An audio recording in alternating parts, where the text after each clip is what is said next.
I made a promise to X71 that I was going to explain a reference that I made in a comment to one of Soup Excellency's videos.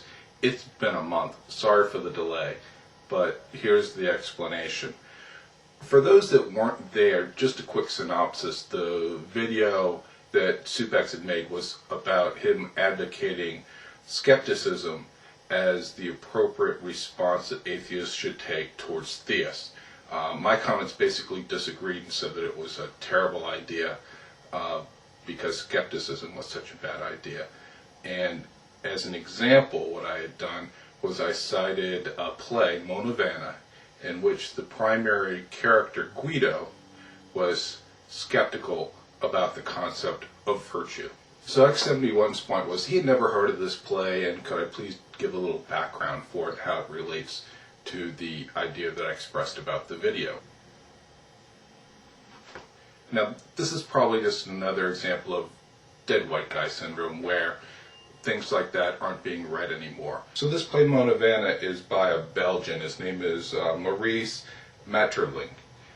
About 100 years ago, he won a Nobel Prize for literature, back in the days before they gave it out for crap. A lot of times you can tell how popular a work of fiction is by whether or not it was turned into a movie. According to IMDb, this play's been turned into 3 movies. All foreign, European, silent, don't know about their availability. In addition, Rachmaninoff had worked on turning the play into an opera, but his work remained unfinished. If you don't know who Rachmaninoff is, then check out the movie The 7-Year Itch with Marilyn Monroe. His music is featured prominently in it. Now, this play is actually based upon another play that was written a couple hundred years earlier by Niccolo Machiavelli. Yeah, that Machiavelli. His original work was titled Mandragola.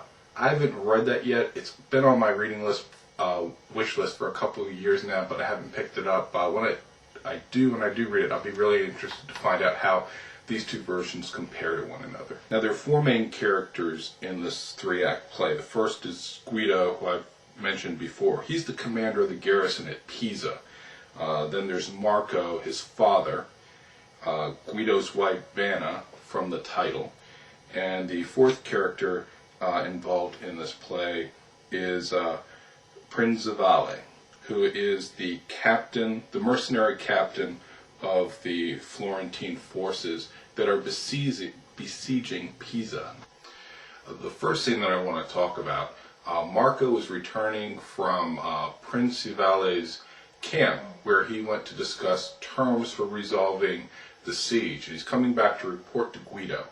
Now, Guido interrogates his father as to what is the nature and character of this adversary that they're dealing with, because he already knows what this man is like from the reports that he's heard from other people and other circumstances. Now, his father is very philosophical in nature and is a student of Plato, and he talks about how wonderful this mercenary captain is, how intelligent, and how they had such intellectual discourse, and he was very civil and he was very polite. And the whole time that he's receiving this report, Guido is saying, no, this is not possible. Even though Guido has no first-hand knowledge of this person, he has second-hand reports about things that have happened from this captain in other cities and other sieges. His father, whom he trusts as a counselor, has gone and had first-hand interactions with this enemy and comes back and reports that he is a person of character and intellect and virtue.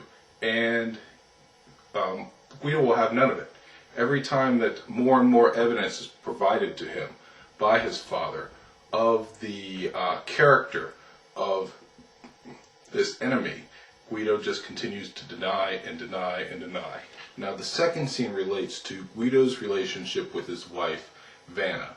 Now, before all of this trouble happened, he held her up as being a person that had lots of virtue, very moral. Her virtue was never really tested. However, in this play, her virtue comes to a test. because he sends her, as part of the terms for lifting the siege, to Prinzivalle's tent for the night, because that's what the mercenaries captain's condition was for lifting the siege, that the Pisan captain's wife be sent to him for the evening. Now, when she comes back, and actually Prinzivalle ends up in the city as well, and Guido has both of them in his possession. Guido is like, well, you know, of course we all know what happened that night when you were together, and, you know, now you rascal, I have you in my power, and I shall exact vengeance on you.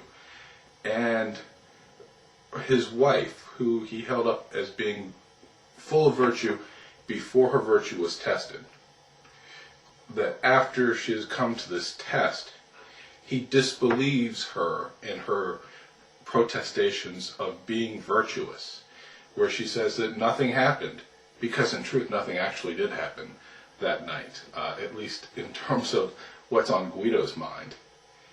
And she tells him the truth, and he says, no, that's all lies. People aren't like that. Obviously this is the way things work, and this is the way it happened, and you're not telling me the truth. And she provides evidence and first-hand accounts of what actually occurred and why his assumptions, based upon no facts and no relevance to the actual events, are wrong. Finally, in frustration, she recognizes the situation, and what she does is she reverses course. And instead of being virtuous and testifying to her virtues that night and continuing to be virtuous and telling him the truth, she decides that the best course of action is to lie to her husband, to tell him all of his assumptions are correct. It is only at that point where his view, which is completely disconnected from actual facts in reality, but which fit his preconceived notions, once that is validated, and once it is validated that virtue doesn't actually exist, and that his assumptions about people being base and false are validated by what is in fact a lie, then he is very forgiving and very generous and very detached from reality. Okay, let me try to summarize all this and tie the loose ends very quickly, because I've been long-winded as usual. First of all, the most important thing we need to get to is that skepticism is bullshit.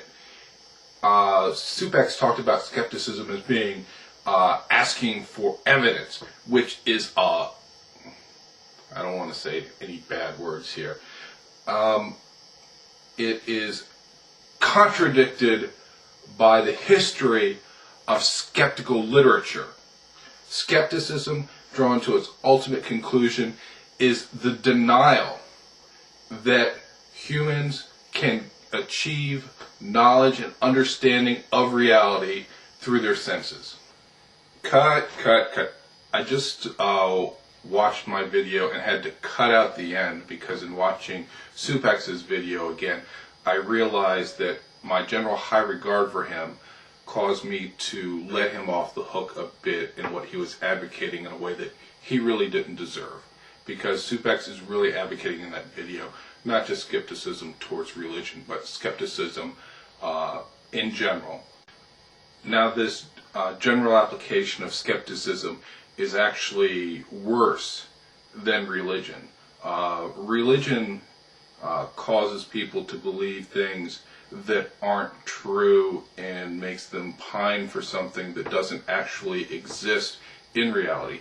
Skepticism totally disconnects people from reality and deprives them of their means of survival. But this video isn't about how skepticism is an attack on reason.